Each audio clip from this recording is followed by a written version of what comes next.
30 தொகுதிகளில் இன்று நாடாளுமன்ற தேர்தலில் தோல்வியை சந்தித்து உள்துறை அமைச்சர் நமச்சிவாயம் தன்னை பற்றி பேசக்கூடாது என்று பாஜக சட்டமன்ற உறுப்பினர் சாய் சரவணகுமார் ஆவேசமாக தெரிவித்துள்ளார். புதுச்சேரி சட்டப்பேரவை வெளியே செய்தியாளர்களை சந்தித்த அவர், ஒரு சட்டமன்ற உறுப்பினருக்கும் நாடாளுமன்ற உறுப்பினருக்கும் கேள்வி கேட்கும் உரிமை உள்ளது என்று குறிப்பிட்டார்.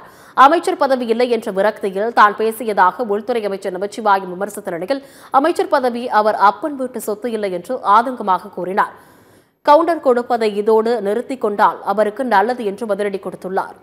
30 தொகுதியிலும் நின்று மக்கள்கிட்ட இருந்து பாரதிய கட்சிக்கு ஓட்டு கம்மியா வாங்கி கொடுத்துட்டு திருப்பி ஒரு நாடாளுமன்றத்தில் இருந்து தோல்வியை சந்திச்ச உங்களுக்கு மாநிலத்தை ஆளுகின்ற ஒரு மந்திரி பதவிக்கு எப்படி தகுதி இருக்குது?